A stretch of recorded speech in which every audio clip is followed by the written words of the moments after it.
Sorry guys, that's fucked up. I wasn't going to do a show and I thought, we better cover this story. It's been a couple days and I haven't talked about it at all. But I guess I got something underneath my contact weed eating yesterday. So I'm probably not going to be a super long show. I was irritated.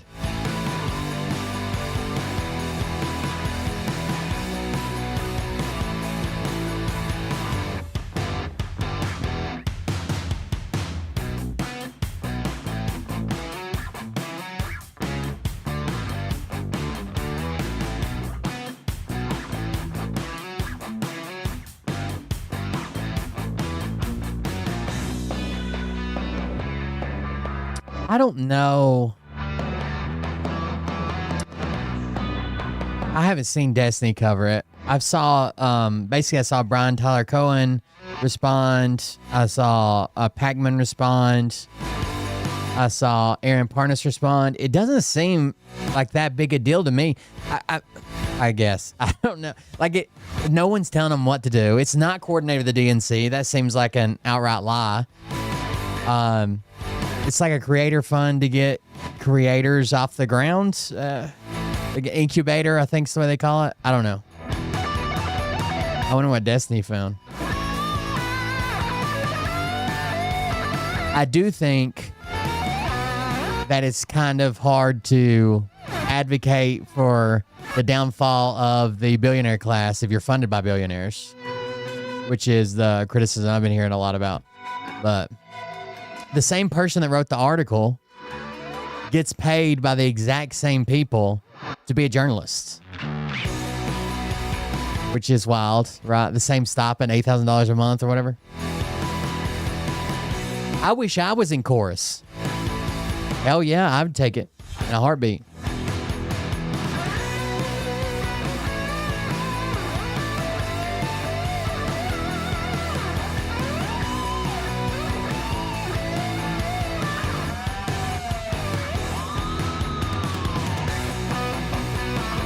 Thank you. I hope it gets better too.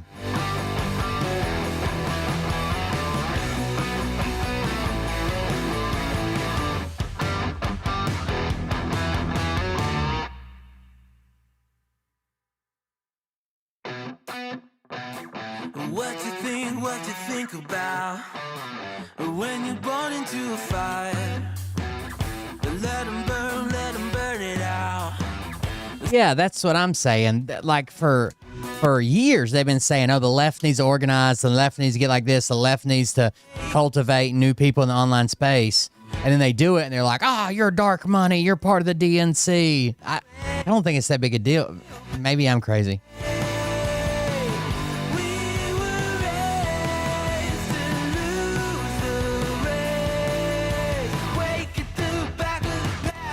I know Destiny's not fond of Dean. Listen up now, because we're never dropping out. Beat the odds, beat the big house.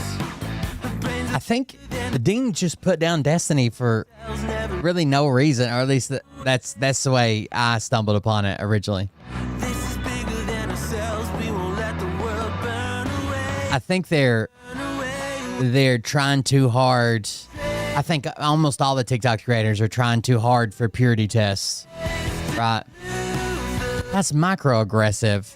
You told a chat that had black women in it to let you make your own point. Microaggressions.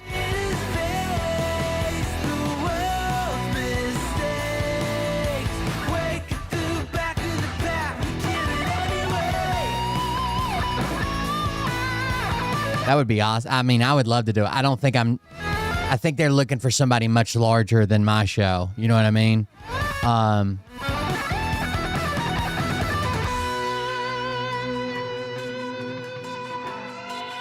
But maybe one day.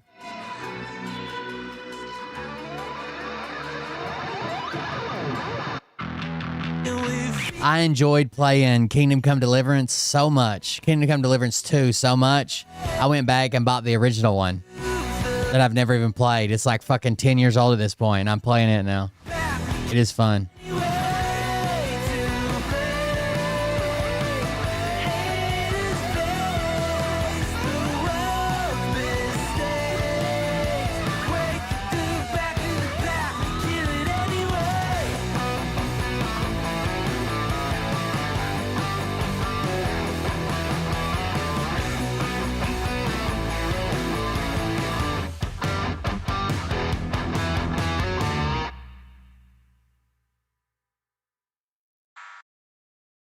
I only have one contact in, so no depth perception currently.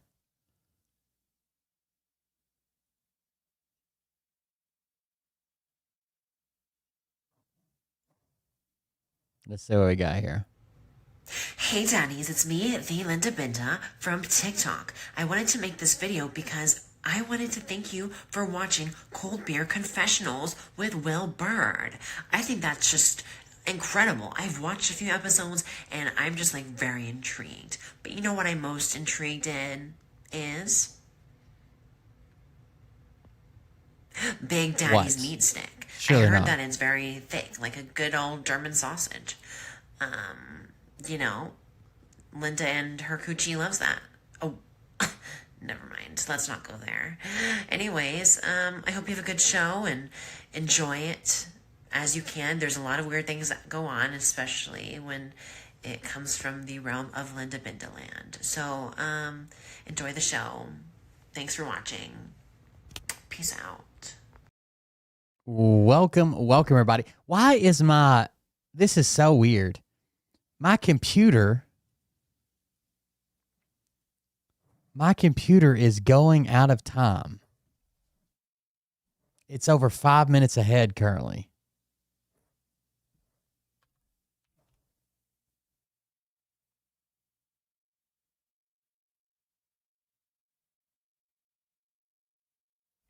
This computer is set to automatically synchronize on a scheduled basis. This computer is set to automatically synchronize with time.windows.com. Okay. Why is it ahead? I've never had that happen. Like, it should always be synced. What? Okay. I tried to adjust it. I don't know. Very strange. Anyways, welcome everybody. My computer's being semi-retarded. Thank you guys for joining us. I'm Will Bird. This is the Cold Beer Confessional. I appreciate you guys being here. Don't go to the donation website. It's still messed up. I have been trying to fix it, but it is what it is. I can't get it to stop remembering the old SSL, but whatever. Yeah. Thank you guys for joining us. Well, I don't think it was off by 17 minutes. Holy shit. I noticed that last night when you signed up, you set up at 1:22 a.m. I don't know. I don't know what any of that means. Thank you guys for joining us. Wait, we had a bunch of out of sync clocks a few months ago. I've noticed it's been drifting ahead. And the only thing that I do different is I don't typically game a whole lot. I've been playing, a computer game and leaving it open and running a lot of times just at the main menu. I don't know if something's freezing up and I don't know what's going on. That's very weird. There's a battery in your computer to save the time. Yeah, but this isn't like, it's not doing it. That's a CMOS, but it's not doing it by, it's not doing it after a shutdown or after a reboot or whatever. It's losing time while it's on. It's weird. I'll figure it out eventually. Thank you guys for joining us. I'm Will Bird. This is Cold Beer Confessional. I don't know why the clock's drifting, but it is. I noticed it's actually getting worse over the last probably 2 weeks. Whatever.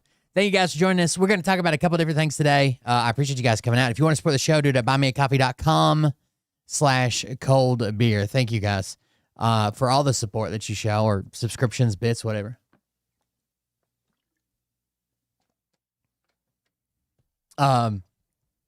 Let's start with, I guess this video will probably make you mad. It made me mad. Here we go. The civil rights lawyer. the keys. What I do now? Give me the keys. This is 81-year-old Olin Lane. He had a stroke 5 years ago. He suffers from memory issues, and last month he got pulled over by a deputy in Hempstead County, Arkansas. What in the world did I do? Why did you take off from that stop? I stopped. Why did you take off from this stop? What? You better. Wow, dude.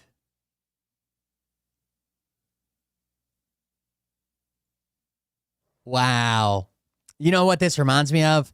You remember that video we watched a while back that was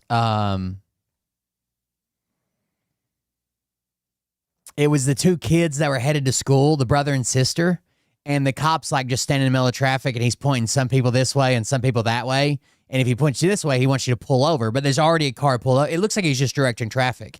And the kid just goes up and busts a U-turn to go to school. And the cop like fucking freaks out, takes the keys, separates them, puts them in. That's what this reminds me of. Except this is an elderly man rather than a 16-year-old. Why did you take off from this stop? What? You better give me a good Oh, it synced. right now. I found the sync now thing. It seems like it's doing all right. That time automatically sync now. Okay. I mean, all that shit was already on, but Step out the vehicle. If you have an elderly family member, which most of us do, I know this video may be hard to watch, but you need to watch it. Retarded. Let go of your hand. Yes, the deputy involved here already got fired. I'm going to show you all the obvious signs that this deputy missed. Then I'm going to list all the common signs of dementia that police officers should always be looking for. yeah, the CMOS battery, which is like a little watch battery on your motherboard, it does a bunch of things. So it keeps time, date, your BIOS settings, which if you've never built a computer, like you've just bought pre-built computers, the BIOS is set up from the factory. You really don't do much like that. But if you build a computer, in your boot screen, like when you first turn it on, usually there's like delete or F13 or something. There's like a special button to push to get into the BIOS settings. And when you get there, you tell it where to boot from. Like if you have multiple drives, you set your RAM speed. You can set some overclock stuff. BIOS stands for Basic Input Output System. And yeah, you do your post test, go into your BIOS, set it all up, kind of deal. But even if you bought a pre-built battery or a pre-built computer, it still has a CMOS battery to keep date, time, and BIOS settings from the factory when the computer's powered off, when you don't have power. And sometimes those go bad. You have to change them out. Sometimes I've had my computer malfunction and I had to dig that motherfucker out. Mine is sucks because I have to pull the video card to get to it. I have to pull the fucking battery out and let the computer go dead just to reset something because it's got like, I don't know, something messed up in the BIOS, or it's probably where I fucked something up. But whatever. There is a battery in there, like a watch battery. For, and also what they should do when they see them. And also I need your help to make sure that this bad apple doesn't just pop up somewhere else. What the you doing? Do not move that vehicle again. Do you have mental issues? Or you have dementia? You have mental issues. You have dementia. This is not the first video I've shown of police officers mistreating the most vulnerable among us, our senior citizens. But they are not the only ones. 33 million elderly and disabled You Americans. guys remember that that older lady that she had something, Alzheimer's, dementia, something, and that female cop beat the fuck out of her, and then they were bragging about it, like, and they broke her arm and shit. They put her in that holding cell. The family ended up suing is the reason we got all the videos. It was horrible. Receive their health care Sorry, stream. Not gonna lie. Okay. benefits through Medicare programs, which in turn has relied on independent Hope you hated it. to help them navigate that and find the right plan. Recently, the DOJ filed a massive fraud complaint alleging that these brokers were steering seniors to the plans that paid them, the brokers, the highest kickbacks, as opposed to the plans that were right for the seniors. I have a complete This will always happen. Yeah, she left from Walmart and they claimed that she shoplifted, right? You are right. It was from Walmart. And they caught her like a block away and beat the shit out of her.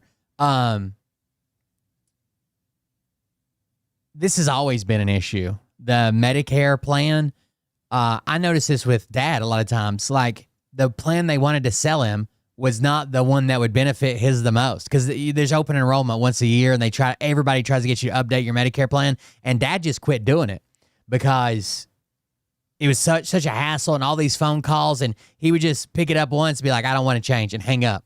But ideally, you look at the different plans and what they're offering and what's changing, and get the best plan for you so it covers more of your medical coverage or prescription or whatever. They don't give a fuck if you've got the best plan. They give the fuck about what percentage they're making back on those plans. Completely free resource for my audience. It's called Chapter. Here's what it does. So there are over 24,000 I'm glad somebody made a company for it. available Medicare health plans. You can call Chapter at this number that I have on the screen. In 20 minutes, a Medicare expert will compare the options. The reason I knew that they were making money from the get-go is my dad was on disability, right? He didn't have a whole lot of money, lived in a one-bedroom apartment. After my mom passed away, it was just his income. That was it. And he would get 300 fucking calls in a month from they're not going to bother an old man that much unless they're getting money from somewhere. And they weren't getting it from my dad, so they had to be getting it from the government. And find the right or the healthcare industry. The specific individual, saving seniors an average of $1,100 a year. If the person is already on the right plan, they will confirm that. The real live person that they will talk to at Chapter is unbiased. Their experts are salaried and not incentivized to push any particular plan. This is a completely free resource for my audience. So if you are 65 or older, or you're helping somebody who is, please use it and give them a call today at 215-876-8603. I'll also paste the number below in the description. Now let's get back to this video. This occurred on July 25th of this year in Hempstead County, Arkansas, where Hempstead County Sheriff's Office Deputy Jason Johnson pulled over 81-year-old Olin Lane for speeding on a county road. Deputy Johnson, the county sheriff's office. Hey, Next time, just pull over. right in the middle of the road. I don't give a where you pull over at, tell you the truth. What do we know so far about this traffic stop? Apparently, Deputy Johnson is upset because the driver did not pull over right away. Secondly, the driver did not pull over at the most appropriate and safe location on the side of the road. Third, we can tell that the driver is elderly and appears to be having difficulty communicating with Deputy Johnson. These were all things that should have screamed to Deputy Johnson to take a step back and examine the circumstances. Instead, he grew increasingly more aggressive. If I sound aggressive, yes, I'm a little perturbed because you could have pulled over at any time. Yeah, I didn't know that. He decided to give Mr. Lane a warning for speeding and a ticket for not wearing his seatbelt. Deputy Johnson's body cam shows him writing out the ticket, and then all of a sudden, he begins driving and angrily swearing. What are you doing? Do not move that vehicle again! Deputy Johnson stops Mr. Lane's vehicle a second time. Deja vu. But this time, he's even more aggressive. As he gets out of the police cruiser, he slams the Clearly, the guy is he's not trying to run. He's not a convict. He's not trying to flee. He's obviously just an older guy that is losing the ability to understand what's going on. door, and he storms over to Mr. Lane's vehicle, again presented with the same circumstances that should have given him pause. He instead gets even more aggressive and abusive with this 81-year-old man. Give me the keys. What did I do now? Give me the keys. What in the world did I do? Why did you take off from that? He said, "What did I do now?" He thought the first stop was over. He thought he was being allowed to leave. So he said, "What did I do now?" He thought he was being pulled over again. Stop. I stopped. Why did you take off from this stop? What? You better give me a good reason right now. I don't know. Step out vehicle. Retarded. Let go of your hand. Deputy Johnson roughly pulls Mr. Lane out of his vehicle. He handcuffs him, hands behind his back, takes him. Like, I understand there may even be an argument here that, like, this old man shouldn't have his driver's license anymore, right? But what is being mean to him at this point? What does that help or serve, or what does that do? Like, even if you're like, hey man, we're going to have to talk to your family. I'm not going to let you drive away from here. Something's going on. Maybe it's all the time like this. Maybe it's maybe I need to call the EMT because it's like a one-time thing. But what is yelling at him and calling him fucking retarded have to do? What the fuck? over to the police cruiser and roughly shoves him in to the rear of the police cruiser. Step up in there. Retarded. Well, I'm sorry. I didn't. Put your legs in. You done earned your trip to jail. All the while aggressively cursing at him and being abusive towards this 81-year-old man. And Johnson can't deny And all he said was, "Brother, I'm sorry."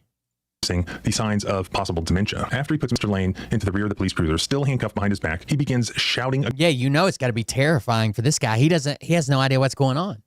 He's like, I got pulled over. I got a warning. I left. I got pulled over again. The guy threw me in the back of the fucking police car. Aggressively questions at him, including asking him if he has dementia. I guarantee you when he said, I'm going to give you a warning and a ticket or whatever, he thought, maybe he just heard warning, but he thought the stop was over, right? And he's going on about his way. He probably doesn't remember you have his license. He doesn't remember that you said you were going to go back to your car and run it. You know, he just... You have mental issues? Or you have dementia? I need to know right now. No, I know. If he had dementia, would he be able to fucking tell you? Then why did you leave this traffic stop right back here? I guess I just don't know the daggone law. Apparently not. Thankfully, other officers eventually arrived I guess I just didn't know the daggum law, he said. The cutest old man, dude. on the scene, and they began to question Mr. Lane about everything that had happened. I'm trying to understand your thinking. They ended up learning that he had had a stroke 5 years ago, that he has memory issues. They ended up uncuffing him and contacting his daughter. Yeah, they're not made for comfort. He was observed to be unsteady on his feet. One of the Now, these guys are being fucking nice to him. Fuck that other guy. Fuck that guy, dude. If that was your grandpa, yeah, call an EMT. I know they're going to call his daughter, but call an EMT. It could be low blood sugar. Maybe he's always in his right mind, but he's diabetic. He took too much insulin or some shit. officers requested that he get checked out by an ambulance. You seem a little disoriented and stuff. So I'd like for you to at least get checked out. Make sure you're not having a mini stroke or something, okay? Especially if you have a history of having strokes. Still, though, Mr. Lane was cited for not wearing a seatbelt and for fleeing, but thankfully did not go to the Hempstead County Detention Center. When conducting a traffic stop involving a senior citizen, police officers should always... Even if he did flee by letter of the law, right? Because he doesn't understand, he doesn't know what's going on. What's the point of being mean to him? Even if you're going to take him to jail, what's the fucking point? Like, what? be attentive to potential signs of dementia. Here, Let's say he's being arrested and he's going to serve 5 years. What's the point of shoving him in the car and cussing him like that? When he's like, I'm sorry, I didn't know. I'm sorry, brother. I just forget. And you're like, fuck you, you fucking retard, you piece of shit. What are you all amped up for? some of the key signs that they should be looking for. Number one, confusion or disorientation. The individual may seem confused about their location, their destination, or the purpose of the stop in the first place. If you have dementia, you got to tell me right now, because you're going to jail. They may not know where they are or why they were pulled over. They may have difficulty understanding or responding to simple instructions, such as providing a driver's license or registration. Secondly, memory issues, such as forgetting recent events, such as why they were driving or what they were doing before the stop. Many times they will repeat questions or statements indicating short-term memory lapses. Third, difficulty communicating, such as struggling to find words, using vague or incorrect terms, or giving inappropriate responses to questions. They may have trouble following the conversation or responding coherently to the officer's inquiries. Fourth, impaired judgment or decision-making. They may display poor judgment, such as failing to stop at a traffic signal or engaging in unsafe driving prior to the stop. They may display an inability to assess the situation, such as not recognizing the seriousness of a traffic stop. Number 5, emotional or behavioral changes. Unusual agitation. Basically, he meets all the criteria. Anxiety, or irritability during the interaction, which may seem disproportionate to the situation, or displaying apathy or lack of emotional response when one would be expected. 6, difficulty with motor skills, struggling with tasks that require coordination, such as retrieving documents from a wallet or a glove box. Slow or hesitant movements that suggest difficulty processing physical actions. 7, inappropriate or unsafe driving behavior, erratic driving patterns before the stop, such as drifting between lanes, driving significantly below the speed limit, or stopping unnecessarily, failing to respond appropriately to traffic signs, signals, or road conditions. 8, appearance of neglect, signs of personal neglect, such as unkempt clothing or poor hygiene, which may indicate broader cognitive or functional decline. When confronted with this, especially multiple of these circumstances, what should the police officer do instead of doing what Deputy Johnson is doing in this video? They should approach the situation with patience, speak clearly, calmly, and slowly, allowing extra time for responses. They should avoid overwhelming the individual with rapid or complex questions. They should look for medical alerts. They should check for medical bracelets or cards indicating dementia or Alzheimer's disease. And very importantly, they should use de-escalation techniques. Individuals with dementia may become confused or agitated, so maintaining a calm and non-threatening demeanor is critical. So basically the opposite of everything that Deputy Jason Johnson did here at this traffic stop. Right in the middle of the road. I don't give a where you pull over at, tell you the truth. If I'm just honest, if I sound aggressive, yes, I'm a little perturbed because you could have pulled over at any time. What the you doing? Do not move that vehicle again. Give me the keys. What did I do now? Give me the keys. What in the world did I do? Why did you take off from that stop? I stopped. Why did you take off from this stop? What? You better give me a good reason right now. He says what right there. Holy shit. Let go of your hand. Do you have mental issues? Or you have dementia? Deputy Johnson ended up getting terminated from his position by the Hempstead County Sheriff James Singleton. The sheriff's office issued this. But the problem is, like, if we don't make this guy famous, if people don't stay on top, he'll just go somewhere else and work. Deputy Johnson was terminated following an internal review of an incident that occurred on July 25th, 2025. It was determined that his conduct during a recorded traffic stop involving an 81-year-old male, he, Deputy Johnson, violated multiple departmental policies and ethical standards expected of a sworn law enforcement officer. The type of behavior demonstrated by Deputy Johnson constituted conduct unbecoming of a law enforcement officer and is in direct conflict with the values, integrity, and public trust we strive to uphold within our agency and community. Okay, he was fired. Great. I actually called the sheriff's office here with some questions, and the sheriff himself answered. And so I spoke to him briefly, and I said, well, thanks for firing this guy. And this is what he said. We're an open book. Okay, I respect that. He fired this guy. The reasons for that are obvious, but we know what happens across the country. This guy apparently has no other marketable skills other than doing things like he did in this video. So he pops up somewhere else working for some other county or some other city. How do we stop that? Well, like most states, in Arkansas, somebody has to be certified or licensed to be a police officer in the first place by some overseeing government agency. Arkansas has this Commission on Law Enforcement Standards and Training. So I did some research on it. This is one of their primary objectives, to establish minimum standards for employment and continued employment for police officers, including minimum standards of education, physical, emotional, intellectual, and moral fitness, and such other matters that relate to the competence and reliability of persons seeking employment and in continued employment within the public law enforcement service. I'm sure most of us can agree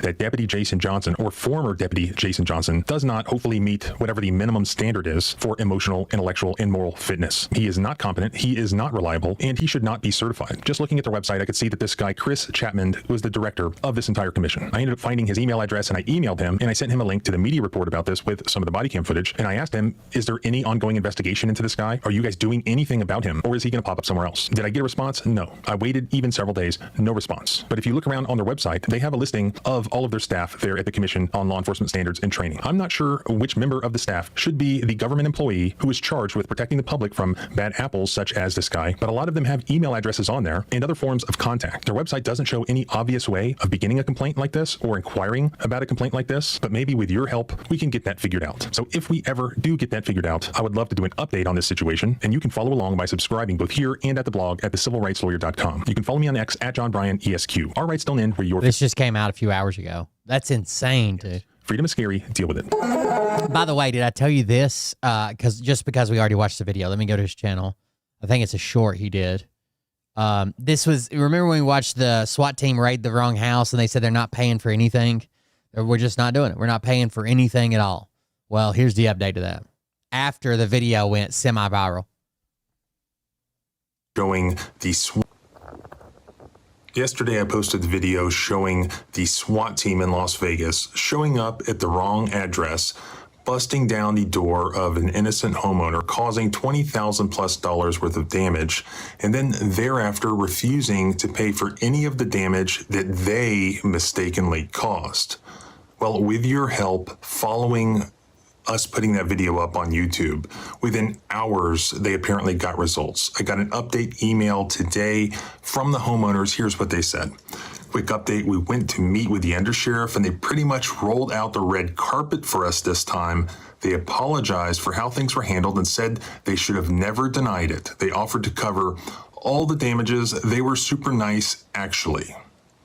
So success. This is how we get things done. It's through public. That's good, honestly. So thank you for making them do the right thing. So there you go. They decided that it shouldn't have never been denied and that they're going to replace it. They're going to do their fucking job, right? They raided the wrong house. A guy hadn't lived there for 5 fucking years. And that was clearly established from the property data, right? The website, you could find it in about 10 minutes or about 5 minutes on their website that had all the property data. He hadn't been there in 5 years. Somebody else had bought it and they tried to raid the house and did all this. Then when she was given a number for risk management at the Las Vegas Police Department, she called them. They're like, we're not covering anything. Sorry. Here's the law that says we don't have to do it. Now, when the lawyer got involved and said, okay, well, what we need to do is we need to get the information that they used for the search warrant because someone lied on the search warrant, right? You can't just tell a judge, well, we need a search warrant for here. Why? Well, the bad guy lived there 5 years ago. And the judge, somebody testified they saw him going in and out. They've ran into him. They tracked him back there. His cell phone's pinging there. Somebody lied to get that search warrant. And as soon as that threat comes out, then all of a sudden they're like, oh, we messed up. We're going to pay for it. You should have never had to pay for this, blah, blah, blah. All that shit, right? Because they don't want to show that search warrant and get officers fired.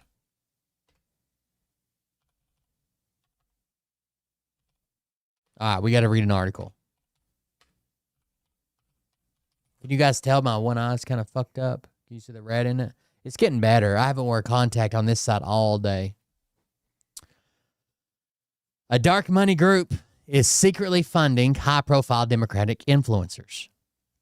This is what we're going to be talking about. Now, this is written by Taylor Lawrence. Remember that name. Taylor Lawrence.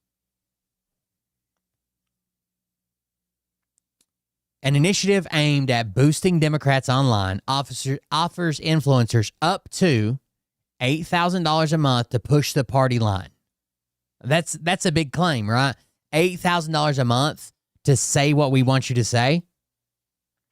All they have to do is keep it secret and agree to restrictions on their content. Now, this group is called Chorus.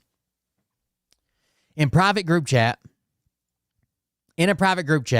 in June, dozens of Democratic political influencers discussed whether to take advantage of an enticing opportunity. They were being offered $8,000 per month to take part in a secretive program, at bolstering Democratic messaging on the internet. Now, I, for one, as soon as I read this, knew it wasn't a secret because I knew what Chorus was. I had already heard about it, and it can't be much of a secret if I knew it existed. But the contract sent to them from Chorus, the nonprofit arm of the liberal influencer marketing platform, came with strong strings. Among other issues, it mandated extensive secrecy about disclosing their payments and had restrictions on what sort of political content the creator could produce. In their group chat, influencers debated the details. Quote, should we send a joint email with all of our email addresses, or are we just going to send things separately and hope they change everything for everyone? Lorenzo, a non-binary creator in Columbus, Ohio, with over 884,000 TikTok followers, asked the group. Some joked about a collective bargaining. Any Newsies fans here? Eliza Orleans, a public defender and reality TV star known for her appearances on Survivor, posted in the group, "We're a union just by saying so." The influencers in the chat collectively had at least 13 million followers across social media platforms. They represented, by the way, Wired usually does pretty good stuff. They're the ones who broke the big Doge stories and shit. They represented some of the most well-known voices online posting in support of Democrats. And they're key to wherever the party moves next. But ultimately, the group didn't make much progress. Reading through this revised Chorus contract, like you win some, you lose some, a reproductive justice influencer named Pari, who posts under the handle Women in America, responded later in the thread. I also think there's at least 4 other things that should change, but the vibe I got from their email was there would be minimal, if any, changes. Lorenzo Orleans and Perry did not reply to requests for comment. So they didn't even reply to you, but you're... Okay, anyways. I don't feel strongly about pushing, to be honest. Aaron Parnas, a Gen Z news influencer who has been called the Gen Z Walter Cronkite and has been lauded in legacy media outlets, posted to the chat. They ain't going to modify it anymore. Seems like a take it or leave it. Parnas declined to comment. I believe we are in stage 5 acceptance. Perry responded. Creators began signing on to the deal. For years, Democrats have struggled to work with influencers. In 2024, President Joe Biden's White House snubbed several prominent content creators after they lightly criticized the administration over its policies on climate change, COVID, Gaza, and the TikTok ban. Content creators who challenged Kamala Harris, including Hassan Piker, a well-known influencer on the left, were similarly unwelcome at campaign events. Bullshit. Hassan Piker told people not to vote for Kamala Harris unless she was going to demolish the Israeli state or whatever. He's a fucking lunatic, but whatever. After the Democrats last November, they faced a reckoning. It was clear that the party had failed to successfully navigate the new media landscape, while Republicans spent decades building a powerful and robust independent media infrastructure, maximizing controversy to drive attention and maintaining tight relationships with creators despite their small disagreements with Trump. The Democrats have largely relied on outdated strategies and traditional media to get their message out. Now, again, she's stating the problem here while also attacking the solution, right? Well, Republicans are really good with going on social media and doing this and influencers, blah, blah, blah. But we're really bad at it. Also, fuck them. What?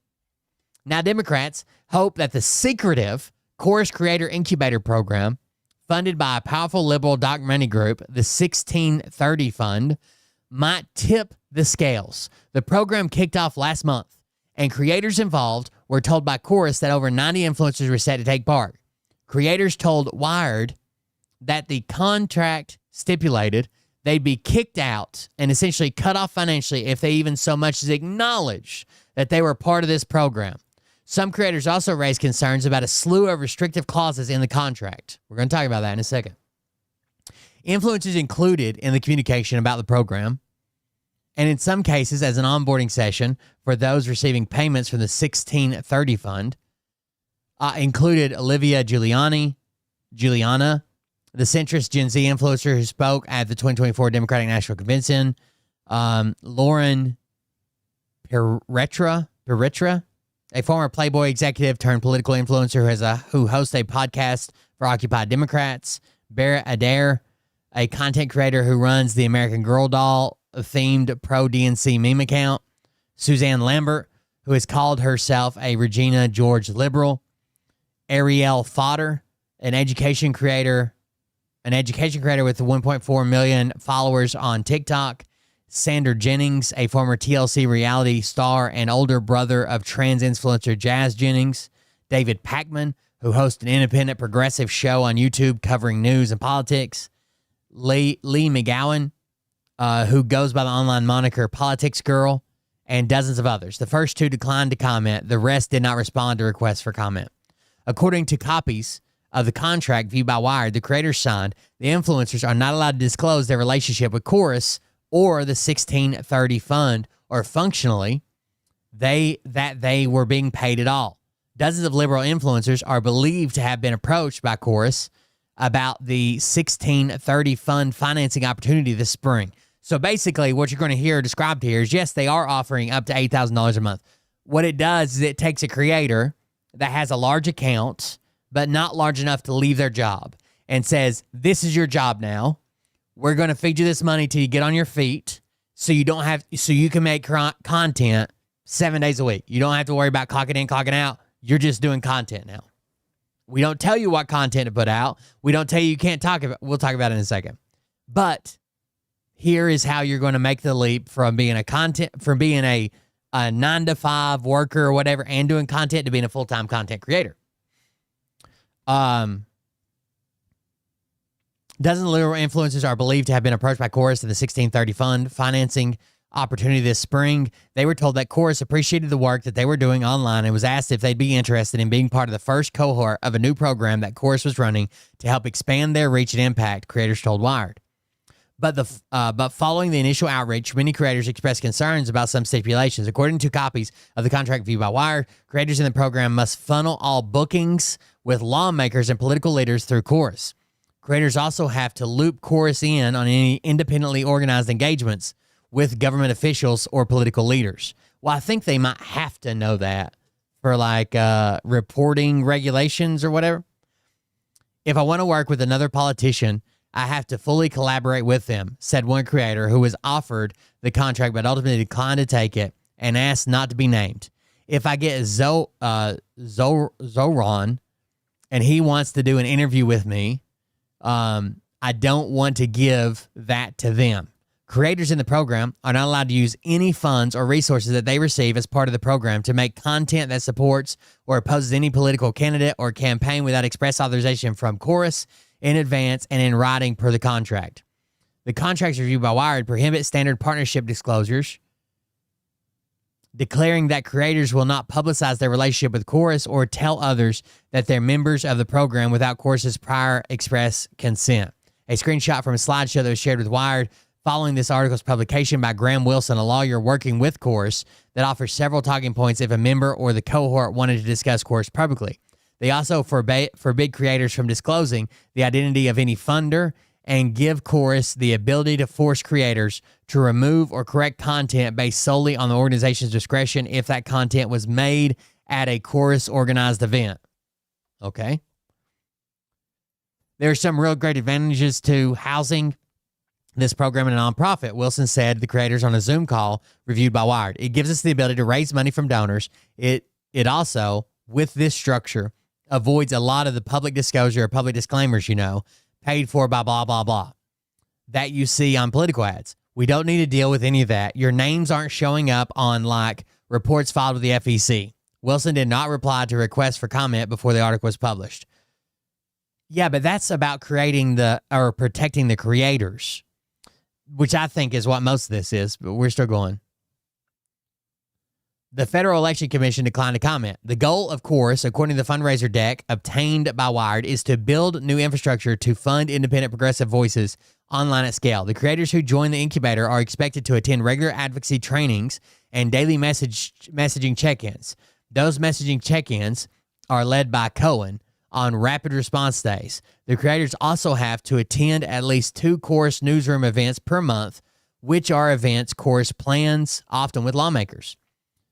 Elizabeth Dubois, an assistant professor, the University Research Chair in Political Communications and Technology at the University of Ottawa, who has researched the ways influencers are reshaping the U.S. political system, says that we are seeing influencers being pulled into these dark campaigns or shadow campaigns where the legal aspect is murky at best. Sometimes it's actually clear that influencers are being used to, for example, evade spending limits, she says. I think that we need to remember that for democracy to thrive, we need to do transparency. No. I agree. We need to end Citizens United. Okay? There's too much money in it. But as long as the right is using it to their benefit, the left has to use it to their benefit as well. Don Hyder, the chief executive of Mercula Center for Applied Ethics at Santa Clara University, says the outline restrictions violate ethical norms. If the contract for getting money from a particular interest group says you can't disclose it, then that's pretty simple. You can't take the money, he says. We're living in an era where a lot of powerful people have basically taken the rule book and thrown it out the window. By the way, he was just told this, right? He didn't read the contract. He was told, well, what about taking money from a group that says we're going to give you money, but you can't tell us? And he's like, well, if that's what it says, then that's bad. Wilson maintained in post-publication email that creators are free to work with other groups or take on other partnerships outside of Chorus program and say whatever they want as part of that work or on their own.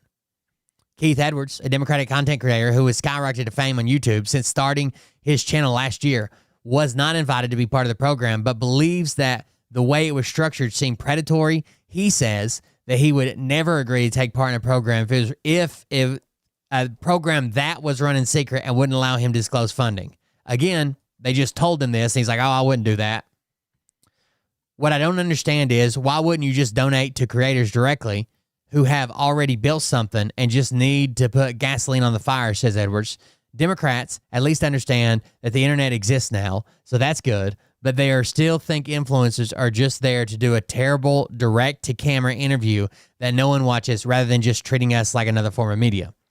The influencers offered the funding were giving just days to sign the contract, which is essentially presented to take it or leave it basis. At least one cohort was specifically told they could not have their lawyers redline it. So like underline stuff in red that you want removed.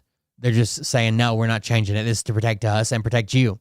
In the group chat formed to discuss the contract negotiations, some creators discussed a clause prohibiting the disparagement of other creators. Not being able to criticize anyone else affiliated with Chorus felt restrictive to some, according to text messages posted online. Eventually, the creators in the group chat agreed to drop the issue they had. I don't think Chorus is out to screw us, Orleans, a creator who was offered $8,000 per month, said in the group chat.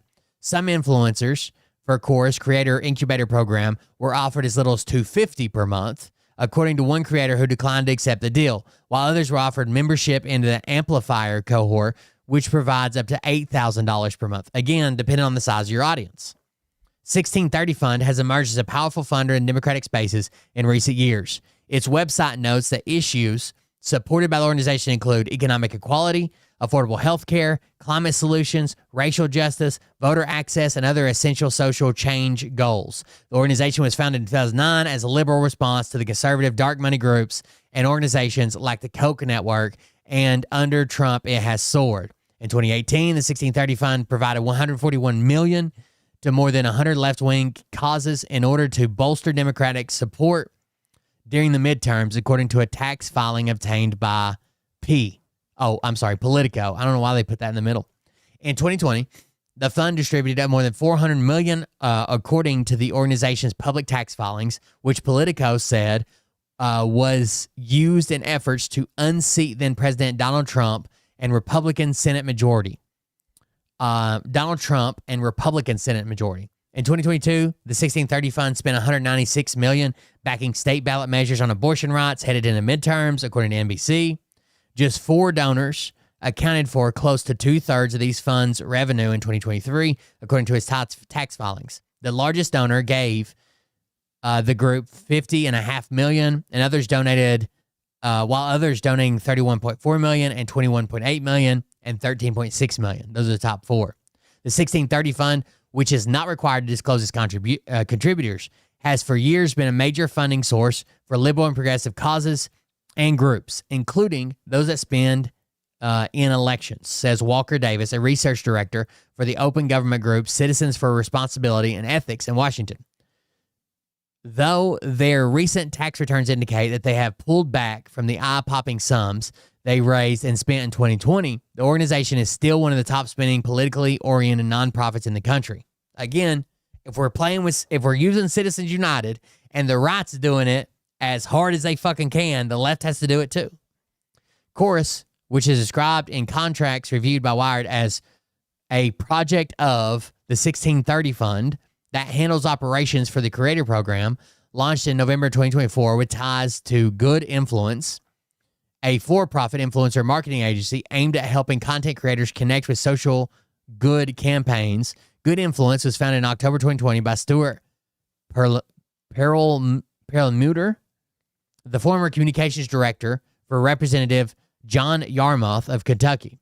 Seeing an opportunity after Kamala Harris's loss last November, he co-founded Chorus with Democratic influencer Brian Tyler Cohen, who has over 4.6 million subscribers on YouTube and leads messaging check-ins for the creator cohort on rapid response days. According to records reviewed by Wired, Chorus claims that its initial creator cohort has a collective audience of more than 40 million viewers or followers and more than 100 million weekly viewers, and that the organization has hundreds of creators signed up and ready to amplify messaging.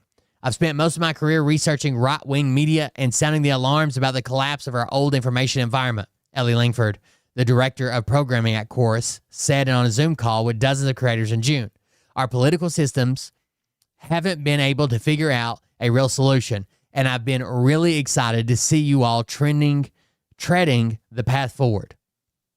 I deeply, deeply believe that the work y'all are doing is what's going to make the difference in support and, frankly, resuscitating our democracy. Already, creators in the program are creating content together in new weekly series titled Good News in Politics. 6 creators in the program shared a collaborative video running through political wins. Follow these creators, bringing you hope instead of doom scrolling. Sanders Jennings,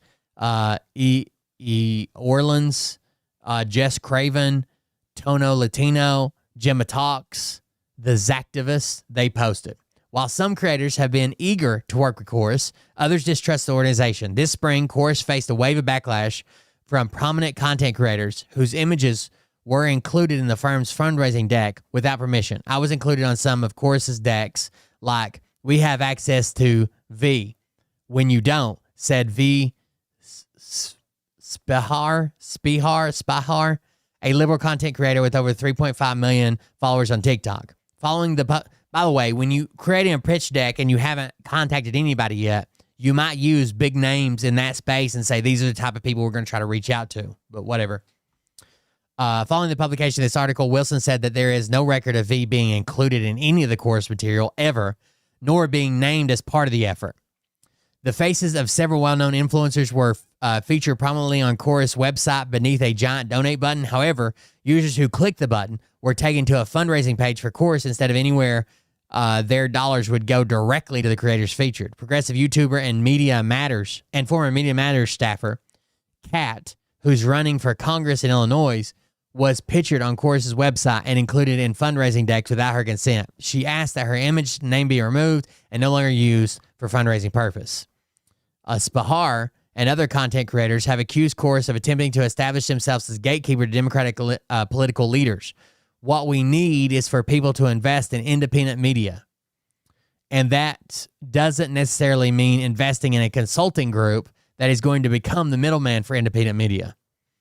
Several influencers who doggedly defended Chorus throughout the controversy, including Elizabeth Booker Houston, a Democratic comedian and content creator on Instagram, and Ali O'Brien, a progressive creator with more than 600,000 followers on TikTok, were involved in membership talks for the highest paid tier in Chorus' new creator incubator program. Houston did not respond to requests for comment. O'Brien declined to comment. Still, some creators heard about the 1630 Fund and Chorus funding initiative and applied to join. One creator named Chesco, who goes by the speech professor online, applied to join the program because he viewed it as an opportunity to get access to people that have funding and backing and actual research that I could use, he says. Ultimately, he wasn't accepted and received an email on June 26 rejecting his application. We are planning to bring more creators to the incubator program in the near future, Chorus wrote. All right, whatever. Oh, we just got 3 more paragraphs left, so let me finish them. The structure of the program highlights vast differences between how Democrats and Republicans attempt to amass online influence. Republicans have spent decades building a powerful independent media ecosystem, though the right-wing influencer world is far from transparent. That's not true. They're not independent. Do you think it's independent that Trump does Rogan and then suddenly does fucking all of Rogan's friends? You think that's independent media? You fucking retards. You think it's independent media that Rogan made all of his comedian friends have podcasts and he owns all their studios? You think it's independent? Fucking retards. In September 2024, a federal indictment alleged that Russian state-sponsored network RT was covertly providing millions to funding to Tenet Media, a company working for the major right-wing influencers, including Benny Johnson, Tim Pool, Dave Rubin, and Lauren Southern. In 2024, the National Republican Congressional Committee spent nearly $500,000 on work with Creator Grid, an influencer marketing company whose website says it connects Republican candidates with Internet's most powerful conservative influencers, according to analysis of campaign finance filings from the Washington Post. Steve Buckley, a digital media sociologist at City St. George University of London, says that these sorts of programs have been happening in the right wing for ages, but Hyder said that the structure of the 1630 Fund deal raises the question, is it ethical to match the tactics of your opponents? Yes, it's bigger than, well, I don't know, because this group gets millions of dollars and donates it to millions of creators. Who gives a fuck? It's time to win. He's ripping apart our democracy. It's time to fucking win. I'm not saying do illegal shit, but while they're operating in the gray area and fucking destroying us, let's go get fucking gray ourselves. Holy fuck. Once we have control back, then we can do something that the right never will, argue the ethics of it. Once we've got control back, instead of continuing to manipulate it to our favor, then we can argue the ethics of it. But right now, it's fucking, hey, we got to do what they're doing. If it's not illegal, it's just kind of, I don't know if people would like this or not. I don't care. The Democrats appear to have no real counter to this system. Democrats miss the next generation of media, says Brenna Gahan, co-founder of influencer marketing agency Authority. Historically, they owned Hollywood, but the next generation of influence is digital, and they've miscalculated that. I don't think they feel comfortable in arenas where they lack control. Update. Following the publication of this article, Graham Wilson of the Elias Law Group, whose participation in a Zoom call was reported upon and who did not respond to Wired's pre-publication email requesting comment, reached out to Wired on several points. These include whether members of the cohort can publicly talk about working with Chorus and Chorus's connection to good influence, both of which Wired has clarified. We have also included comment from Wilson regarding Chorus's placing restrictions on content and whether Visa Spahar was included in any Chorus materials. Okay, that's the claim. That's their claim. It's like, yeah, I don't know. It's tied to the DNC. They're not allowed to talk about it. They're not. Well, let's just see. Are they allowed to speak about this?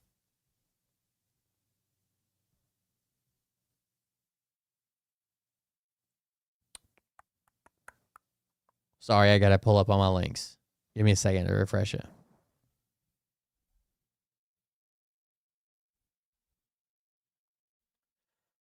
I think this article is disingenuous at best. And while this article downs and dogs on the person that is paying these people to exist while they make content, right? It's a stipend. It is a stipend saying, while you're making content, we want you making content 7 days a week. I know you can't work. So what we're going to do is give you a stipend to live on while you're making this content. I don't think there's anything wrong with that. But the person writing this article shouldn't have an issue with it either. Why? Because they're also receiving a stipend. Let's check it out. I think it's this link. At the risk of giving an internet troll more attention, I want to address a piece that Taylor Lorenz wrote yesterday for Wired. An initiative aimed at boosting Democrats online offers influencers up to $8,000 a month to push the party line. All they have to do is keep it secret and agree to restrictions on their content. Literally nothing in this statement is true. The article is about Chorus, which is a nonprofit that I helped found to build up a creator ecosystem, which I knew about this before, so it's not secret. Like, I just know the only reason I didn't fucking apply is I'm not big enough. everybody says they want, but few are doing. So here's what Chorus is. It is a scholarship program to teach creators how to grow their accounts, foster engagement, launch their own shows, and become profitable on their own. It's an incubator program to build the pro-democracy ecosystem. Influencers and creators have never... What I'm pissed about is these are the same people on the left that'll bitch and say, well, we don't have the left's Joe Rogan. But then somebody comes and tries to fucking make that, and you're like, oh, you took money from a dark website. What? Never been more important when it comes to how Americans are consuming their news. The right has been doing this for years, and the left needs to catch up. That's why we're doing this with Chorus. So let's talk about what Chorus is and what it's not. Chorus does not pay creators for content. Does not pay creators for content. Does not tell them what to say. Does not tell them what to say, does not control who they talk to or work with, and there is absolutely nothing in the contract that could even be reasonably interpreted to say that we do. Period. Full stop.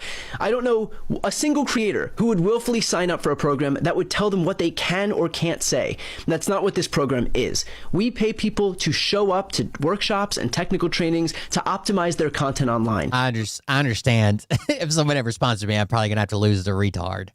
But I don't use it. I don't know. There's a whole entire political sphere that uses the word retard again. And I feel like I fall under that category, but whatever. For example, we've got trainings on how to package content for YouTube, trainings on how to optimize audience retention for Instagram and TikTok, trainings on how to form an LLC. Again, there are zero restrictions on their content. And by the way, the program works. And this is a lot of creators blow up like this, right? I wish that I had somebody that was bigger than me, that knew it better, that was obviously trending up, that we could bounce back and forth videos off of, or just ideas, or make content together, or I have a piece that I fucking read out in your video and people get to know me. You know what I mean? In just 2 months, our cohort has added a combined 6 million followers, that's not including me, and seen their views and engagement grow. That is the point of the program, to teach creators how to be effective with whatever messages they want to promote. And with regard to keeping it a secret, there is a standard confidentiality clause in the contract to protect the privacy of the creators. On the literal first day of the program, it was made clear to all of the creators in our kickoff session that they were absolutely free to talk about Chorus. And we immediately followed up. Not only are they free to talk about Chorus, some of them have links in their bio where you can donate to Chorus. Up to confirm that in writing. Creators have videos about Chorus. They've got donation links to Chorus in their bios. I myself have made videos that were posted all over the internet about Chorus that reached hundreds of thousands of people. It is not a secret. It's hard for me to be, so like I can reach out to people and say, hey, can you help me out? Like I'm just trying to grow. You know, we have the same, the problem is I don't bring them much in return, right? I don't have an audience a big audience that's in their way. You know what I mean? secret, and it never was. There's the implication in the article that this is some arm of the DNC or the Democratic Party. They don't outright say that, but they say, oh, you got to toe party lines and you got to do this, you got to do that, just like the party wants. It has nothing to do with the DNC or the party. Literally nothing to do with the DNC. I spend 0 minutes of my day. The most controversial subject right now, I would say, the hotbed subject within the left is Israel, Palestine, and they have creators on both sides of that argument already. Thinking about the DNC. The creators do not toe any party line. How could we? There isn't a party line. Creators are absolutely allowed to speak out against the Democrats, and in fact, plenty do. And frankly, course creators should and do criticize Democrats when they suck, and quite often, they do suck. I've seen posts saying that this is AIPAC funded, which couldn't be further from the truth. I'd venture to guess that most course creators, myself included on both YouTube and Substack, have spoken out against the atrocities in Gaza. There's people saying, oh, it's AIPAC, it's the Jews. What? Most of them don't even feel this way. Lorenz says that the 1630 Fund is, quote, a powerful... Yeah, I don't care if you want to. Liberal dark money group. 1630 Fund is our fiscal sponsor. One of the largest documented donors to 1630 Fund is the same person funding Meteor's Reporters in Residence program, which Taylor Lorenz herself is a part of. And what? Hold on. Largest documented donors to 1630 Fund is the same person funding Meteor's Reporters in Residence program, which Taylor Lorenz herself is a part of. And one of the largest donators to this dark money pack or nonprofit or whatever, actually does the exact same thing for journalists, okay? Does the exact same thing for journalists. And the journalist who wrote this article is a member of it and receives $8,000 a month in stipends. The person who wrote the article is part of the exact same fucking program they're criticizing here, except it's for journalists instead of influencers. And they receive the exact same amount of money that they're bitching about. Why wasn't that included in the article? By the way, the donor that I'm bitching about also pays me $8,000 a month to be a journalist. It kind of cuts the story down at the knees, huh? One of the largest documented donors to 1630 Fund is the same person funding Meteor's Reporters in Residence program, which Taylor Lorenz herself is a part of. And guess what her monthly stipend is? $8,000. It seems like that up to $8,000 a month is like must be some type of standard, or that's where they pulled it from. The same kind of thing. Because $8,000 a month would be a lot like where I live. But a lot of these people live in fucking big cities, and that's just room and board and food, hopefully, to where they can make content, and the content pays for all the extras. Could you imagine living in fucking LA or somewhere on $8,000 a month? It's not great to live where I live on $8,000 a month. Like, you're not fucking rich, but you basically don't have to worry, right? You're going to be able to afford rent, groceries, and shit. I couldn't imagine what it's like in LA. Yes, $96,000 a year. It's $100,000 a year. Basically. Month. So she's criticizing an entity that is funded by someone that she is currently taking money from. Criticizing this program that is funded by the same person that funds her. What? Per month. So she's criticizing... Yeah, my 100% disability is nowhere near that. Well, you guys could look up, if you're really curious how much I make on disability. You can just, all veterans make the same. So you could just look up what 100% disabled veteran makes a year or a month. By someone that she is currently taking money from. I guess it's okay when Taylor Lorenz gets paid, but no one else. The monthly stipend that we offer is so that creators can do this work full time. We've had numerous creators in the cohort quit their jobs so they can focus on creating content full time. And that should be the goal, right? Quit your job. We'll pay the basic necessities. Hopefully, with this stipend, you'll be able to pay your rent and get groceries, right? Pay your car payment, insurance, whatever else that you need, phone bill. And we're building your content, right? We're showing you how to make good content, and you're getting these doors open for collabs that of other people that in this group that you may have never been able to talk to before. Now that door's open. So hopefully your content grows and makes more money. And while we're taking care of the day-to-day bills, you'll be able to build a nest egg and do the extras and go out and do this and upgrade and do your thing while you're building your studio or whatever. But you don't have to work that job 5, 6, 7 days a week. That's gone from you now, so you can make content so we can win the fucking next election. I don't have a single fucking issue with this. And anybody who does, I don't know what you want. So you want to, I agree that Citizens United should be overturned, right? To get that money out of politics.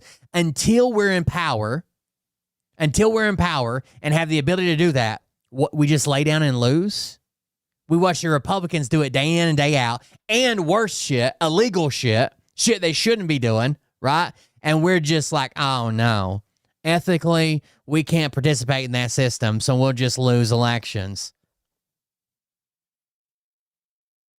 What the fuck?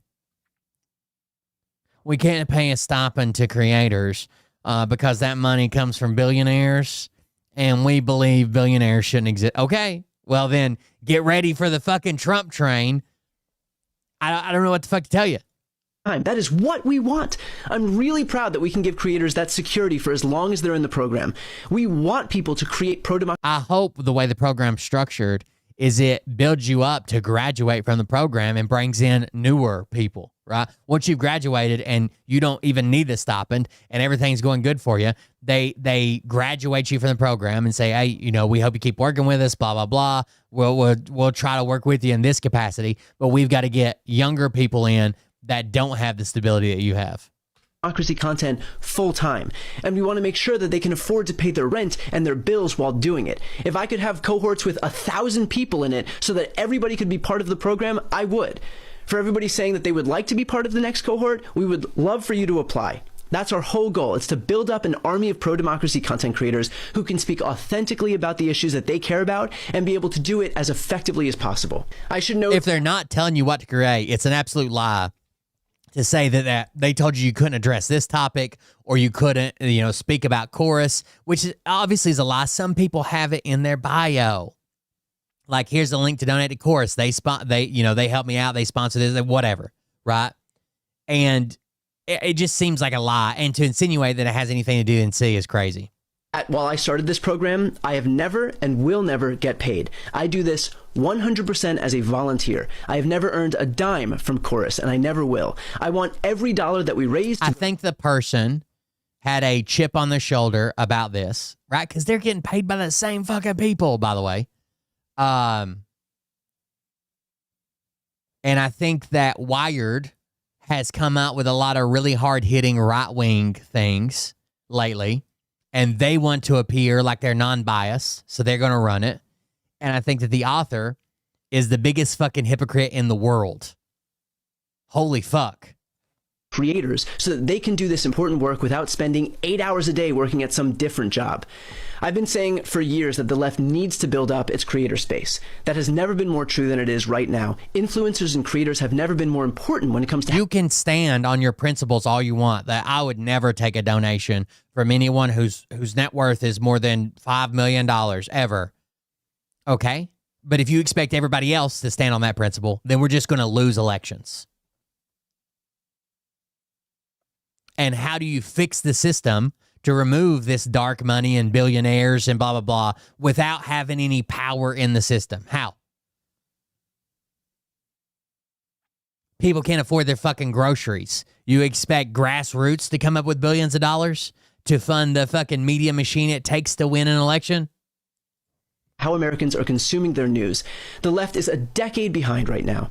We desperately need incubators teaching and amplifying new content. By the way, all this was in the article. We are behind. We missed this opportunity. We should have done this. We should have done it different. We should have laid off legacy media and went. But now we can't do that because, that money could have come from billionaires. I know a billionaire pays my stipend, $8,000 a month, to be an independent journalist, but you can't do it. And not just Chorus, by the way. There are other programs in this space doing the same thing. I want all of them. a retraction and apology would be nice, but the damage is already done. Older Millennial, McJewski, all the people that we covered last night, the right-wing grifters, are all fucking running away. We told you. I bet this person's in it, and I bet that person's in it. We told you the DNC was paying them to say the stuff. It didn't work for them last time, but now they think it's going to work, and now we have the proof that the damage is done. To succeed. We need all of them to succeed. There are people like Taylor Lorenz who are desperate to tear the left apart, and in fact, it becomes... Even now, if you got a full retraction and said some of the parts of the story were absolutely made up or misinterpreted the contract in an unethical way to make it look worse, it doesn't matter. The people that are spreading this will just say, "Oh, look, the DNC showed up. They put them on the Hillary Clinton fucking murder list, and then they've printed a retraction and apology." It doesn't matter. Who her efforts help when you hear stuff like this. Genuinely, it would only make us feel better about it, and we already don't believe the story. You know what I mean?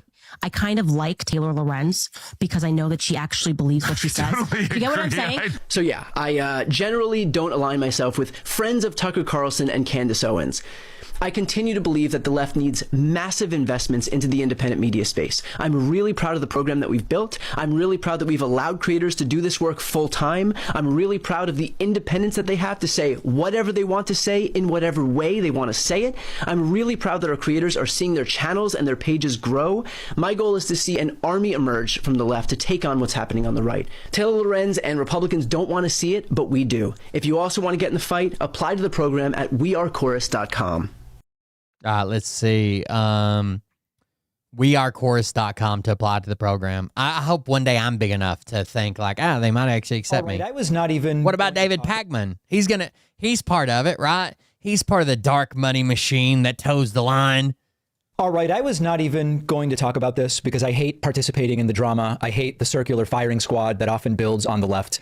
But it's really important that my audience know what's going on, so I am going to talk about it. I was named in an article in Wired yesterday, and the article is about a so-called dark money group on the left called Chorus. And I'm named in the article along with other creators as being part of the group. And since this article came out, I've heard from a bunch of you. David, did you sell out? David, is the DNC telling you what to say? How could you do this to us? I knew back in 2021 when you had the following to say that you must have been getting paid by someone, and here's the proof. And I was not even going to give this the time of day, but my relationship with you, my actual audience, is the most important thing. And so I decided to do this segment. I also was told that other creators, like a Twitch streamer named Hassan. The world we live in today,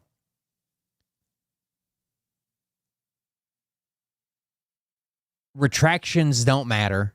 Apologies don't matter because misinformation is impossible to combat, because the time it takes to fact check something and then send it in to the fucking who spread to the people who created it is fucking so far behind billions of people disseminating the information and spreading it around the world, right? It's just... It would be one thing, like if it was on your local cable news and then someone called in a retraction and blah, blah, blah, or whatever. It's a whole nother thing when it's an article linked on Twitter and it's got millions and 5 million views within the first goddamn 2 hours. And then you're like, 2 days later, we start correcting the story. On Piker, we're covering this in ways that don't reflect the reality of the situation and are perpetuating falsehoods about what is and isn't going on. Now, I can't speak to the motives of the people that wrote the article or those that are reacting to it. I can't get in their heads.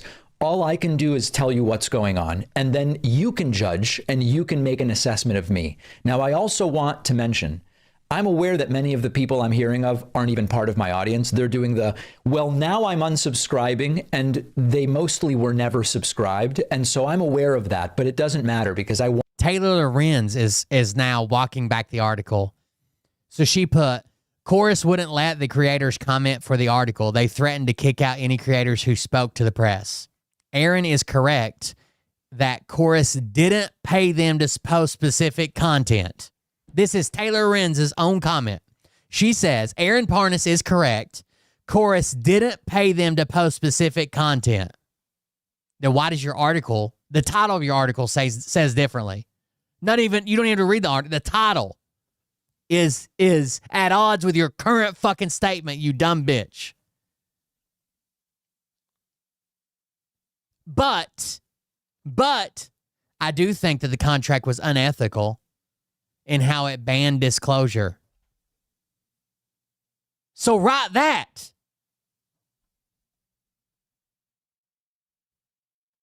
That's one of her recent comments from 4 hours ago.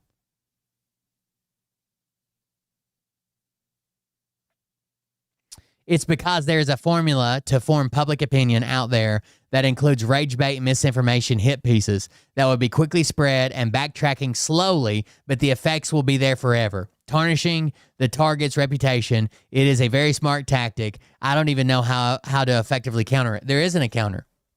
There isn't a counter. You can either ignore it, and that looks bad. You can address it, and people will call you a fucking liar or say you're doing damage control or whatever. But there is no combating it. There is no neutralizing it. And they use this to their advantage. They're not afraid to use manipulated fucking bullshit. Just like the guy that drove by Union Station, McJewski. It was like, they're not here. And you can see the corner of one of the tents he chose to leave out. Then when they're like, why didn't you show the tents? He's like, oh, I didn't show them because I drove by there and there was nobody in the tents. How would you know? You drove by. I want to make sure my audience hears from me about this. The only repercussions you have is taking somebody to court, right? But by the time all the money's spent and the legal battle happens, and what the damage has been done for years now, years. They've already won the fucking election. I don't know if it's the time that we on the left are just like, fuck it. We'll do the misinformation game too. That seems horrible to me. It seems like we've already lost if we have to resort to that. But fuck, what do you do? Now, the most important thing to say is that the idea behind this group is exactly what I've been advocating for years. For years I've been saying the left needs to organize independent media in the way that the right has been doing. The left needs to fund independent creators the way that the right does. The right has won even arguably presidential elections because they're organized with regard to online and independent media. They're killing us. We've been so behind. And this kind of support for creators is exactly what I've been advocating for. Now, the article is riddled. By the way, if they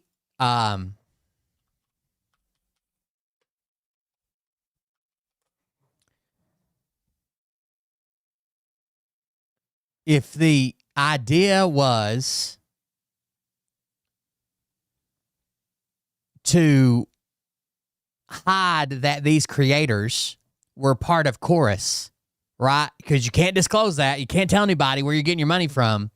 That's really weird because they have an entire website dedicated to the creators they sponsor. Literally pictures and links.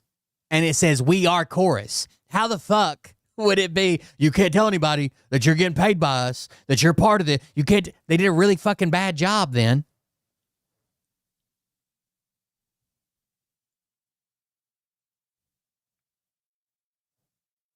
With inaccuracies, and they're not minor inaccuracies. First and foremost, this group has nothing to do with the DNC. People writing saying the Democratic Party is telling people what to say. At its base, the group has nothing to do with the DNC, period. Number two, I do not get clearance for anything I say. I do not run interview questions by anyone at Chorus. I don't tell Chorus when I'm going to be doing an interview. Not a single segment I have done, not a single question I've ever asked a guest has anything to do with Chorus. They don't tell me what to talk about. They don't tell me who to interview. They don't tell me how to cover a story. There are no restrictions of any kind on my content. I've never covered a story because Chorus suggested I do it. I've never not covered a story because Chorus suggested I not do it. There is no content relationship of any kind. So what does Chorus do? They run technical trainings, how to produce content, how to make your operation more efficient. How do you take a small shop of 1, 2, or 3 people and put content out on multiple platforms the way I've been doing successfully for decades? They set up mentorship relationships between larger creators like me and small up and coming creators who are looking to do. So some people are even so dumb to believe that as small as my audience is, that I'm paid by the DNC. I've had that as a legitimate claim against me, right? That I'm paid by the government or by the DNC or by the deep state or whatever. So imagine all the people they're going to apply this to. They don't care who's actually a member, of course. This applies to everybody that's non-MAGA now. Everybody that's non-MAGA, everybody is now paid by the DNC, and they have the proof. Content, which is something I've said for years we need to be doing. They do advocacy trainings. They do media trainings. How do you deal with adversarial media? Reporters with bad intentions who contact you. They do legal training so we understand how is the right-wing machine potentially going to come after us? How do you organize your business to be protected? That's what they do. And I want to make this really clear, and I know that 99% of my actual audience knows this. If this was a group or an organization that required me to get permission before saying things, or fed me talking points, or told me, David, talk about this and not about that, or anything like that, I would never be part of it, period. Anyone who knows me would know that. Now, I'm one of the larger creators in the current cohort. I want to help others grow. I want to mentor people. I want to grow the left media space. That's something I've been advocating for years. And now the circular firing squad is getting going. You look at TikTok, you look at these different platforms, people going after each other, most of it based on misunderstandings or misreporting about what's happening. Now, let me go to another aspect of this. I've seen messages like, oh, David, when you said X in 2024, that must have been because they told you to. Oh, David, this explains your take on Bolivia from 2017. Now I get why you said that. Or when you did that interview in 2022, it must have been because Chorus told you to. Even if you wrongly believed that I was now completely compromised by my participation in this group, this thing is brand new. It's like 8 weeks old or something like that, maybe 10 weeks old, something like this. So the revisionism of going back and going, now I understand why David, not only are they not directing content today, this thing is brand new. So that's just like impossible. One other thing I want to mention. The article identifies my friend Brian Tyler Cohen as the co-founder of this group. And now he's being attacked as well. His motives being impugned. Brian worked on this as a volunteer. He has spent hundreds of hours for not a penny on this project, solely because he, like me, believes we need this type of organization on the left. They're killing us on the right. He doesn't need to be doing this for himself. He's trying to do this to build up left-wing content creators, as am I. And so the framing of Brian as some kind of villain in this entire thing, it's just farcical and pathetic. So the bottom line is we need more of this on the left, not less. We need more organization and infrastructure and people understanding, how do you build a content machine? How do you produce a podcast? How do you grow an audience? How do you distribute it? How do you organize your day? What's your YouTube setup like? The article is designed to attack and degrade. I can't speak to the motives of the people behind it, so I won't even speculate. My involvement is as I've described it here. There's nothing more and there's nothing less. It's up to you to decide whether you trust a particular creator. It's up to you to decide what sort of structural organization the left should pursue. But what I can tell you is that the circular firing squad is how the left loses, when we start turning each other over what at the end of the day. So I'm sick of the losing. I'm trying to win. Join me if you also are trying to win. And then maybe we can have some better outcomes in future elections. Wild, dude. Let's go to this one. Aaron Parnas responded. Copy link. Because he's part of it. I need to take a minute and debunk some important misinformation. Many of you have commented about this article that came out in The Wired, asking if I've sold out, if I've taken money to push political talking points. The answer is no. Number one, this group never paid me for any content. This group never had control over any of my content. They never told me who to interview, what to say, or what not to say. They never once said you can't report on an Doesn't matter. Damage is done. issue. This group is a public cohort. Nothing was secret. And the point of it was to mentor smaller creators so that they can grow and that they can monetize their platform. And just like I've given speeches in the past or I've mentored other creators in the past, this was no different. This had nothing to do with politics, had nothing to do with a political party, and had no control over the content that I ever made. And even the article writer, Taylor Lorenz, admits that. Aaron is correct that Chorus didn't pay them to post specific content. Now, she talks about disclosure requirements, but there was no payment for content, and so there is nothing to disclose. What this article is advocating for is that any of you... There's nothing to disclose. If you're not paying for specific content, there's nothing to disclose. If you're just funding somebody as like a fellowship, right? You're just or scholarship or however you want to call it, right? We give you $8,000 a month to do you. They don't have to disclose this video was brought to you by Chorus because they didn't decide that this video that doesn't exist. You have to disclose where you work, what you do for a living, how much you make, and who your CEO is. That means I don't think she works at Wired. She's independent, so she sells stories all over the place. The Daily Beast, Wired, publications like that. That a bar prep company has paid me to help grade bar exam essays. But I want to make clear that if there was ever a situation where a quote-unquote dark money group tried to pay me to push a narrative, I'd say absolutely not. But that hasn't stopped this online firing squad from emerging. And it's funny, the people that are attacking me online are traditional journalists who are threatened by the work that I do, and also bad faith actors who have spent their entire last 2 years that I've been on this platform attacking me. So I'm not going to stop, and I want you to know that if you have any questions, comment them below. I'll answer all of them. What is this? I'm not the ex-wife he's slandering. My baby died and I can't get her a headstone. However, this video is not for me to find ways to get her a headstone because I have already let go of that thought because my ex-husband is a narcissistic jerk and that's never going to change. However, this is to expose the person that's behind preventing me from getting my daughter a headstone. If you are coming from his videos, I hope that you actually listen to mine and hear what a piece of crap he is because he is not the person that he's pretending to be on his freaking videos. And if you're new here and you want to go find him, his username is shortsleevesteve and he is crying all over his TikTok. The only reason why I'm addressing this is because one of his videos reached 600,000 views and most of the comments are people feeling bad for him when people really have no idea the kind of person he is. Honestly, I have no idea where to start, but just to give you an idea, when I was pregnant with my daughter, he abused me many times, including taking my glasses off my face and breaking them, taking cell phones while I was on the phone and rubbing them on the ground, keeping my keys from me, keeping my car from me, keeping my phone from me, keeping my friends from me, keeping my family from me. He actually physically and mentally and sexually abused me multiple times. And in 2011, I got a restraining order against him because the abuse was so intense all the time and it never stopped. Also, did he mention that he just recently got out of prison for stalking, harassing, and abusing his ex-wife, and that's why he's in a mental institute? Or did he leave out the fact that he's in a mental institute? I don't know. I didn't watch all of his videos. Damn. That was an older video, but damn. I don't see one that he's got with 600,000 views. Do you think he took it down, maybe? His name's Short Sleeve Steve.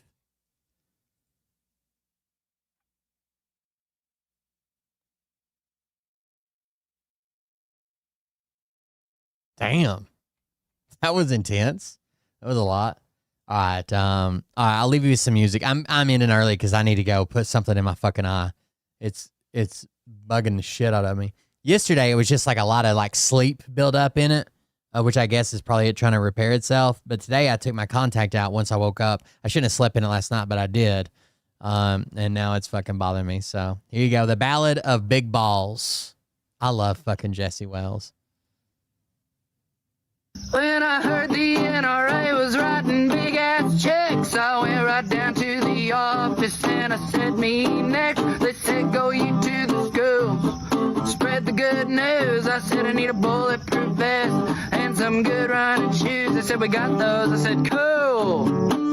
Where at? They said they're next to the spoons, making everyone fat. Now I was rolling my eyes like a rolling stone when Uncle Huckabee called me on the telephone. He said, I'm raising up money for people in need. I said, of course, Uncle Huck, that strip is starving indeed. He said, the Lord's at work here, boy, and the job ain't done. Son, you need Jesus, and Jesus needs guns.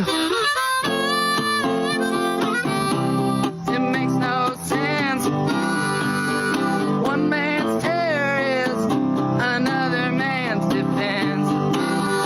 When the holy golden toad spat him out of his mouth, the techno-billionaire goblin was about chainsawed out. But he left behind big balls like a vestigial tail. Well, them balls went into town and got beat all to hell. Some days the dodging is easy, some days the dodging is hard. When the dodging don't work, you'd better call in the guard. The citrus Caesar and the Telian Prince were throwing it all at the wall just to see what would stick. Even I got distracted. That weather was bad. That was the iciest summer that I've ever had. Some days I forget that Cracker Barrels exist, but there ain't no one forgetting about that list. So many hidden shots. It's crazy. One man's crimes, another man's intelligence. You're pretty good. Pretty good, right? The Ballad of Big Balls. All right, guys. Thank you all for joining us. I gotta get something on my eye. I did want to cover that Wired story because I think it's total bullshit. And if Chorus reach out to me today, I might fucking rip their arm off taking that fucking deal. Thank you guys for joining us. Thank you for being here. I appreciate it. Support the show if you want to, because I don't have gigantic dark money packs. You can do that at buymeacoffee.com/coldbeer.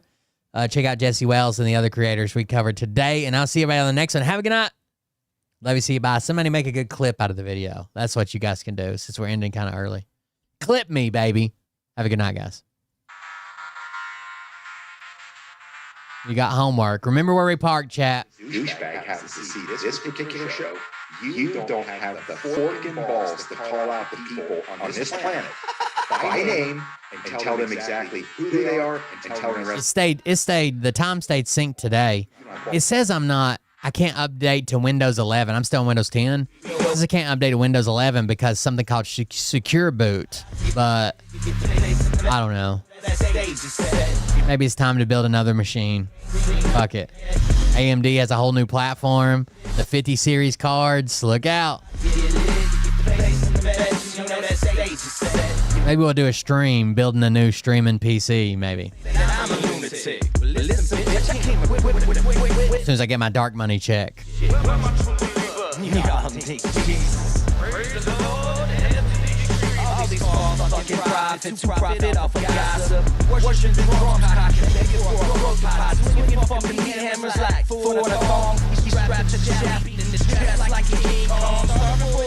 Oh, man. Amazing. What's next? Trump in a dress, fucking living on a desk. On the best, climbing up 5G towers. You must be the ultimate troll. It was such a good line. Fucking retards.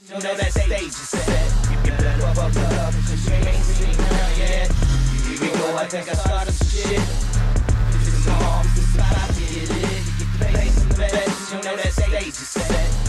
6'7". We ain't seen none yet. I used to find clues too when I was out. I found myself tumbling in the bedroom. Open his closet, I found some of his meat rockets. I strapped to my shoes and then I found myself in orbit strapped to an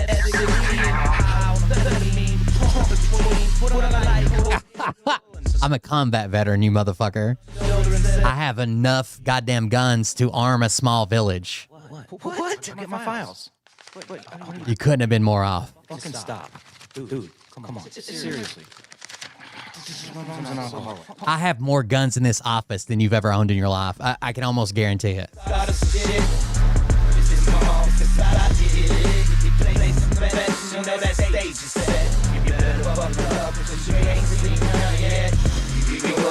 Let's see your combat action badge.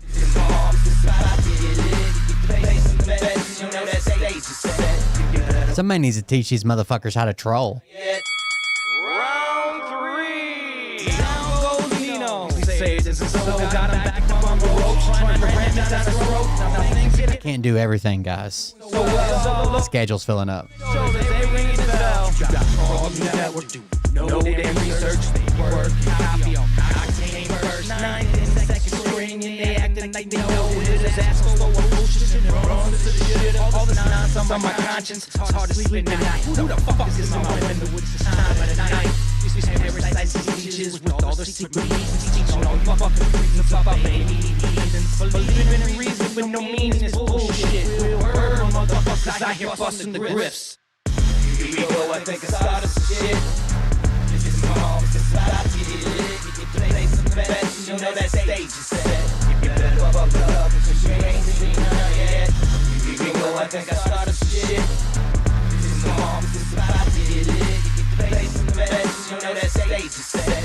You better buckle up, because you ain't seen none yet. You don't have those guts because you're a pussy. Good night, guys. Pussy wearing aviator glasses in your mother's basement, and I won't even give out your